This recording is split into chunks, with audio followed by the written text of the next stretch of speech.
జాగ్రత్తగా గమనించండి. ఒక విలువైన మాట అదేమిటంటే, అన్న చాలా విషయాలు చెప్పుకొచ్చారు.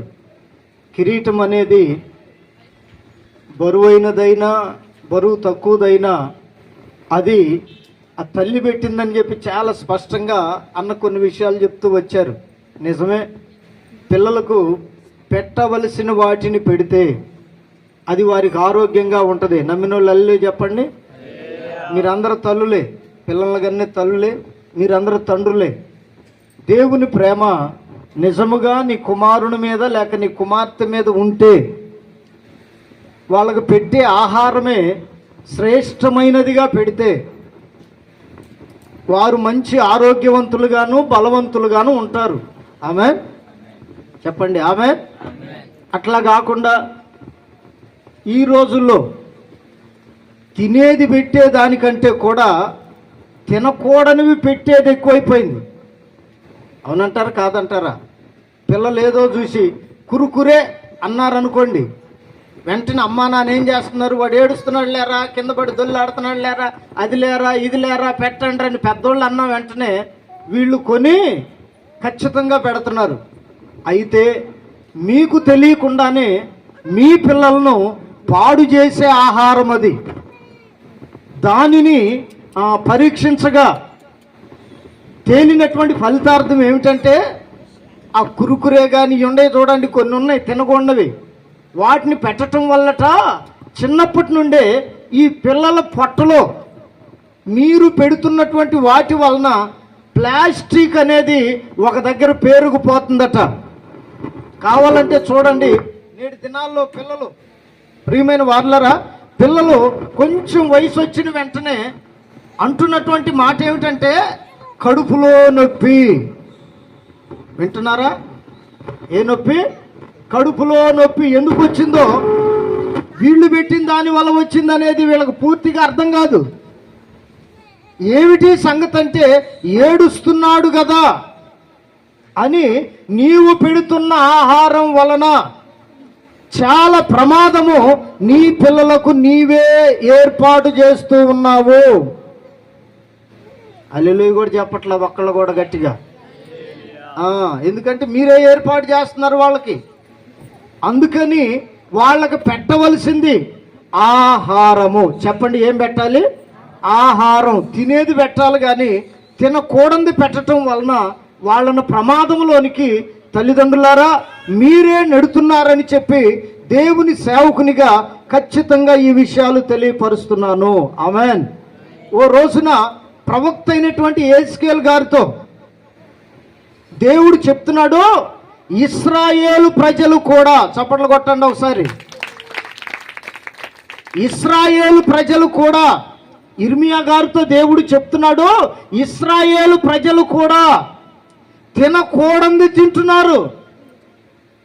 పెద్దవాళ్లే తినకూడదు తింటే పిల్లలు ఎందుకు తినరు?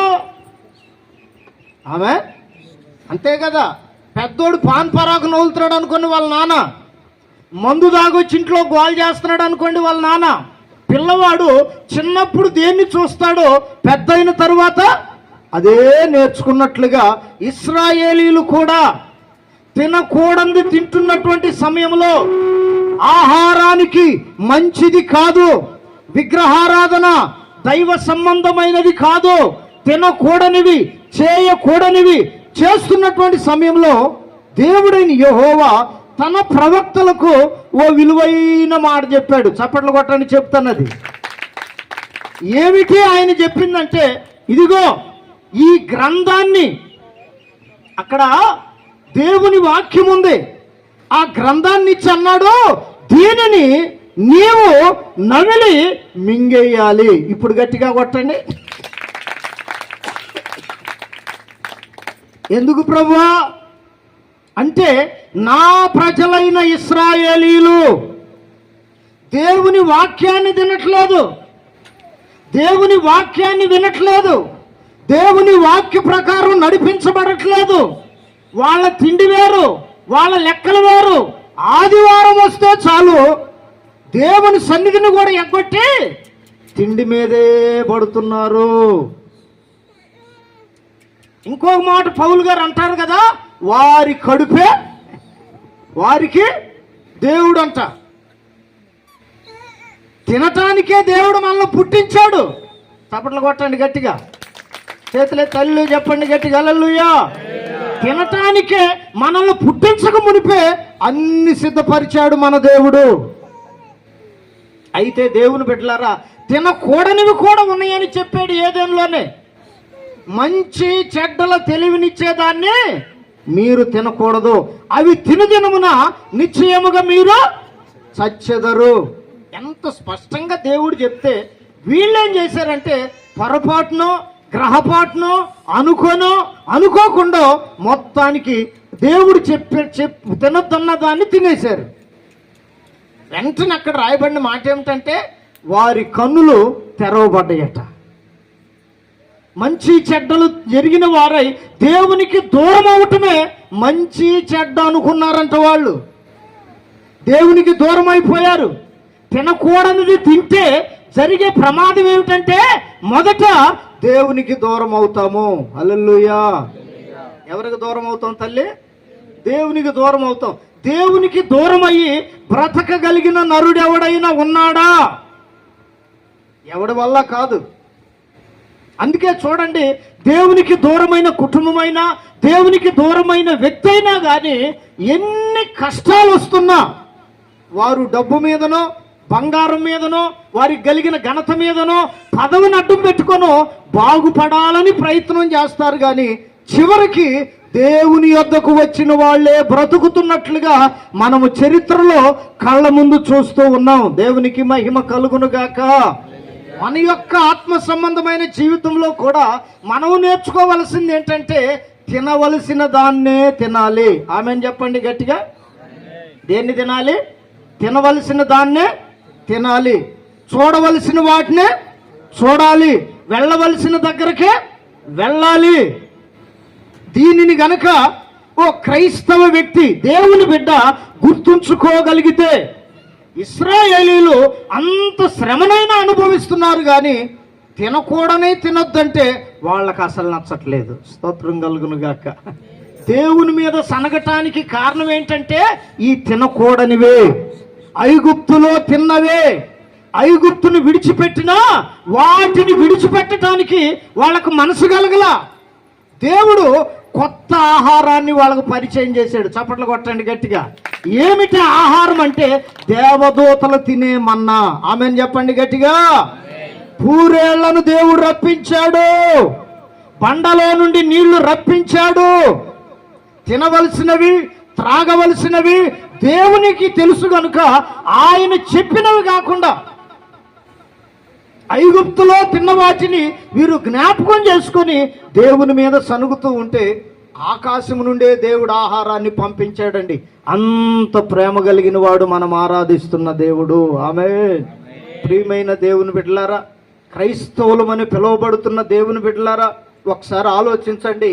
యేసయ్యలో ఉన్న ప్రతి లక్షణం మనలో ఉన్నప్పుడే మన తిండి పద్ధతి కూడా మారిపోద్ది. దేవునికి మహిమ కలుగునుగాక. చెప్పండి గట్టిగా హల్లెలూయా. చిన్న మాట మీకు జ్ఞాపకం చేస్తా. షుగర్ వచ్చింది అనుకోండి, వాళ్ళు తీపి తింటారా? చూడు, ఎవరు వాళ్ళకట్లా, వీళ్ళకి ఏమి లేనట్టుంది. దేవునికి స్తోత్రం కలుగునుగాక. బీపీ వచ్చింది అనుకోండి, కారం తింటారా? ఉప్పు తింటారా?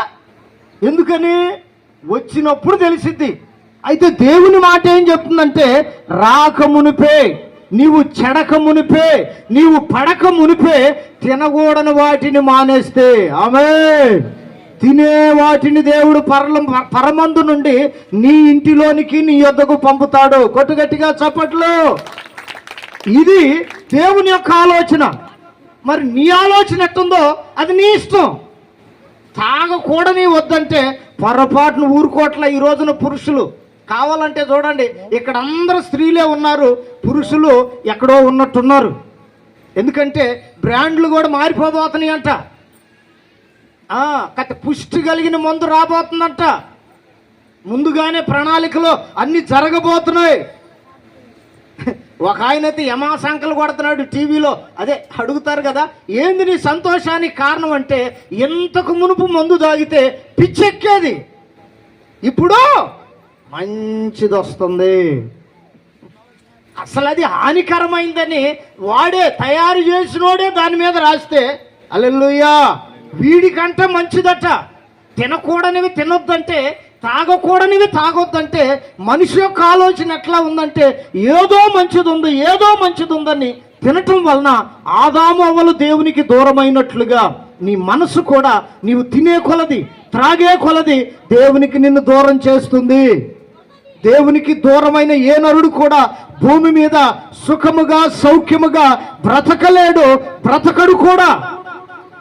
అందుకే ఇశ్రాయేలీలతో దేవుడు చెప్పాడు, ఇది తినండ్రా, ఇవి తాగండ్రా, నేను మీకు మంచి ఆరోగ్యం ఇస్తాను అని దేవుడు చెప్తే అవి తిన్న తరువాత, అవి తాగిన తరువాత జరిగిన ఆశ్చర్య కార్యం ఏమిటంటే 40 సంవత్సరాలు, ఆమెను చెప్పండి గట్టిగా చెప్పండి, ఎన్ని సంవత్సరాలు? 40 సంవత్సరాలు వాళ్ళు మంచి ఆరోగ్యంగా ఉన్నారంట.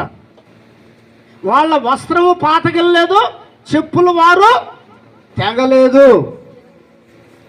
దేవుని మాట వింటే, దేవుని సన్నిధిలో ఉంటే, దేవుని కొరకు బ్రతికితే ప్రతి మనిషికి కూడా, ఇశ్రాయేలీలనే కాదు మనల్ని కూడా నడిపించగలిగిన శక్తి కలిగిన దేవుడు మనం ఆరాధిస్తున్న నజరేయుడైన యేసు. నీవు ఆయన యందు విశ్వాసం ఉంచావు గనుక నీ తిండి, నీ త్రాగుడు, నీ యొక్క బలహీనతను మార్చుకోగలిగితే దేవుడు నిశ్చయముగా ఖచ్చితముగా నీ జీవితంలో ఆశ్చర్య కార్యములు జరిగించునుగాక. అందుకే ప్రవక్తతో దేవుడు చెప్పాడు, ఈ గ్రంథాన్ని నవిలి మింగు. ఎందుకు ప్రభు అంటే ఆయన అంటాడు, ఇశ్రాయేలీలు వాక్యాన్ని తినట్లేదు. వాళ్ళు తిండంతా వేరుగా ఉంది, పైనే ఏవి కావాలంటే వాటి మీదే ఉంది, కానీ వాక్యం మీద వారికి ధ్యానము లేదు, ధ్యాస లేదు. అందుకని ఈ పిల్లోడికి ఆహారం పెట్టబోతున్నాం. ఏం పేరు? నికేశా? లేదులే, అయిపోయిందిలే. రాయలాడా? దేవుని స్తోత్రం కలుగును గాక. నాగేష్ మారు మనసు పొందాడు దెబ్బకి. స్తోత్రం చెప్పండి గట్టిగా, హల్లెలూయా చెప్పాలి, చేతులే హల్లెలూయా. వాళ్ళు పెట్టింది నచ్చలేదంట, మనందరిని ప్రార్థన చేసి పెట్టమంటున్నాడు. పెడదామా? దేవుని స్తోత్రం కలుగును గాక. అందుకని ప్రియమైన వారలారా, దేవుని వాక్యం అనేది ఏ మనిషి హృదయంలో లేక అతని ఆలోచనలో లేక ఆమె యొక్క నడకలో ఉంటుందో వారిని దేవుడు పుష్టి కలిగిన వారుగా దీవిస్తాడు. పలకరా ఆమెనని? మీరందరూ బలవంతులు అనుకుంటా, ఎవరికి ఆమెను అవసరం లేదనుకుంటా. పుష్టి కలిగిన వారుగా దీవిస్తాడు. అందుకని ఆయన అంటాడు, భూమి మీద ఉన్న శ్రేష్టమైన వాటిని దేవుడు వారికి ఆహారముగా ఇస్తాడట. అందుకని మీరు అందరూ శ్రేష్ఠులుగా ఉండాలని, క్షేమకరమైన కృపను పొందాలని, ఈ కుటుంబం ఒక్కటే కాదు, ఈ గ్రామంలో ఉన్న కుటుంబాలన్నీ కూడా దేవుని యొక్క కృపకు, దేవుని యొక్క రక్షణకు, దేవుని యొక్క మార్గానికి సమీపస్తులుగాను నడిచేవారుగాను ఉండాలి అంటే దేవుని వాక్యాన్ని ప్రతిదినం మనం చదవాలి. తినటం అంటే బైబిల్ తీసుకొని తినమని కాదు నేను చెప్తుంది. హల్లెలూయా. చాలా మంది తల్లిదండ్రులు పిల్లలకు వాక్యాన్ని చదవటం నేర్పరు, సెల్ ఫోన్లు ఇవ్వటం నేర్పారు బాగా. ఏ ఫోన్లో? ఈ సెల్ ఫోన్ ఇస్తే వాడప్పుడు మాత్రమే అన్నం తింటాడు. అది పుట్టదే అప్పుడు మాత్రమే అన్నం తింటది. అన్నం పెడతాను రామ్మ అంటే పోనీవా పోనీవా పోనీవా. ఆ పోనిచ్చిన కానీ చూస్తూ ఉంటే మళ్ళీ ఏమైనా బతిమలాడి నోట్లో పెట్టాలి. దీనివల్ల కళ్ళు పోతున్నాయి అంట చిన్నప్పుడే. చాలా ప్రమాదాలు ఉన్నాయి. అందుకని చూడవలసిన వాటిని చూస్తూ, తినవలసిన వాటిని తిని, త్రాగవలసిన వాటిని త్రాగితే వారు గొప్ప గొప్ప ప్రవక్తలయ్యారు. స్తోత్రం కలుగునుగాక. దేవుని సేవకులయ్యారు, దీవించబడిన వ్యక్తులుగా మార్చబడ్డారు. ప్రియమైనటువంటి నా సహోదరి సహోదరులరా, ఈ మధ్యాహ్న కాల సమయంలో చిన్న బిడ్డను దీవించడానికి వచ్చిన వారులరా, నిజముగా మీ నోట ఆశీర్వచనం ఉంటే ఖచ్చితముగా ఈరోజు నీ బిడ్డను దీవిద్దాం. మీ నోటనున్న దీవెనలు, మీ కుడి చేతనున్న దీవెనలు ఆ బిడ్డ మీదకి వచ్చునుగాక. చెప్పండి, వచ్చునుగాక. వీళ్ళిద్దరికి నేను చెప్పేది ఏంటంటే, ఇద్దరు నాకు పరిచయస్తులే కాబట్టి ఖచ్చితంగా చెప్తున్నా. అయ్యా, పిల్లోడినైతే దేవుడు ఇచ్చాడు, పెంచమని కూడా దేవుడు చెప్పాడు. వాడు తినవలసినవి ఏంటో అవి మాత్రమే పెట్టండి ఈ రోజు నుంచి. కురుకురేలు వద్దు, ఇంకా చాలా ఉన్నాయి గందరగోళాలు. ఇవన్నీ పెట్టమాకండి పిల్లలకి. అది ప్లాస్టిక్ ఉందట, కడుపులో గడ్డలు వస్తున్నాయి, రోగాలు వస్తున్నాయి, పూతలు వస్తున్నాయి పిల్లలకి చిన్నప్పుడే. అందుకని మీ పిల్లలను ప్రేమిస్తున్న తల్లిదండ్రులారా, కొన్ని ఆహార పదార్థాలు వారి శరీరానికి పడవు, వాటికి దూరం ఉంచితేనే వాళ్ళు క్షేమంగా ఉంటారు. స్తోత్రం కలుగునుగాక. కనుక ఇస్సాకు పాలు విడిచే దినమందు అబ్రహాము గొప్ప విందు చేయించినట్లుగా ఇప్పుడు మీ కొరకు విందు ఏర్పాటు చేయబడింది. గనుక ప్రార్థన చేసి ఆ బిడ్డకు ఆహారం పెట్టి నామకరణం చేసిన తర్వాత ఈ కార్యక్రమంలో ముందుకు వెళదాం. వాళ్ళిద్దరు పైకి రండి తల్లి.